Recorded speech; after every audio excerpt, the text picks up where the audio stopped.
जीव का स्थायी संबंध केवल परमात्मा के साथ। जीव को शरीर प्रारब्ध भोगने को मिलता है। जीव को प्रारब्ध अनुसार जिस भी योनि का शरीर मिलेगा उसमें आत्मा के रूप में परमात्मा भी चेतन शक्ति क्रिया शक्ति के रूप में मौजूद होंगे, तो ही वह जीवित रह सकेगा।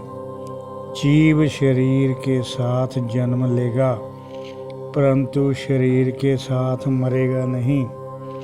जीव शरीर के साथ जन्म लेगा परंतु शरीर के साथ मरेगा नहीं। प्रारब्ध पूरी होने के बाद जीव का शरीर से संबंध खत्म हो जाता है और शरीर मर जाता है, परंतु जीव में प्रभु बने रहते हैं व उसे और शरीर मिल जाता है।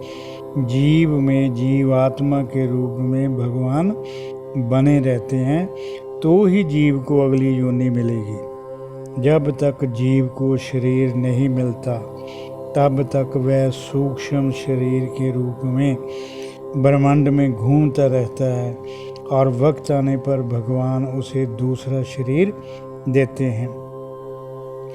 आप अपनी बीती जिंदगी को याद करें। माता पिता बहन भाई रिश्तेदार जिनके साथ आप अपना स्थायी संबंध समझते थे वह हमारे सामने शरीर छोड़कर चले गए। हमारे सामने शरीर छोड़कर चले गए, हमसे संबंध तोड़कर पता नहीं कहाँ चले गए। हम रोते बिलखते रहे, हमारी एक न सुनी गई। जीव जब तक अपने आप की प्रभु से अलग समझता रहेगा, जीव जब तक अपने आप को प्रभु से अलग समझता रहेगा तब तक जन्म मरण के चक्कर में फंसा रहेगा। जब जीव अपने आप को आत्मा ही समझने लगेगा तब ही उसके सतगुरु तब ही उस पर सतगुरु की कृपा होगी और उसके ज्ञान चक्षु खुलने लग जाएंगे। तब ही द्वैत खत्म होगा। द्वैत मतलब मैं अलग परमात्मा अलग, हर में अलग अलग परमात्मा, उसको द्वैत कहते हैं। जीव की देह केवल प्रारब्ध भोगने को मिलती है। जीव को देह केवल प्रारब्ध भोगने को मिलती है। मानव योनि में नई प्रारब्ध बनाने को मिलती है। वह संचित कर्म खत्म करने की क्षमता भी मिलती है। प्रारब्ध पूरी होने के बाद आत्मा स्थूल शरीर को छोड़ देती है। जीव भी उस शरीर को छोड़ देगा, मगर जीव आत्मा रहेगी। मगर जीव में आत्मा रहेगी और जीव में से भी आत्मा निकल जाएगी तो उसका पुनर्जन्म कैसे होगा? अगर जीव में से भी आत्मा निकल जाएगी तो उसका पुनर्जन्म कैसे होगा?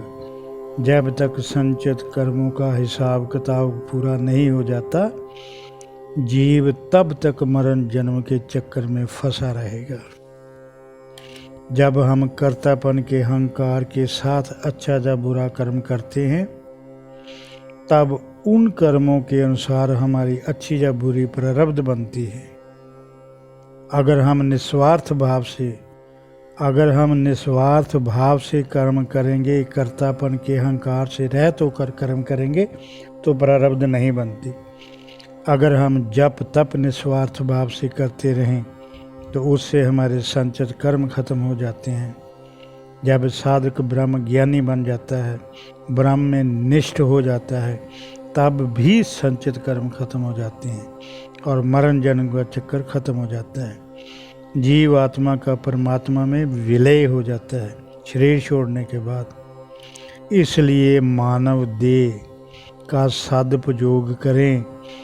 कर्तापन के अहंकार से मुक्त होकर निस्वार्थ भाव से जप तप करके अपने संचित कर्मों को खत्म करें और इस मरण जन्म के चक्कर से मुक्त हो जाएं।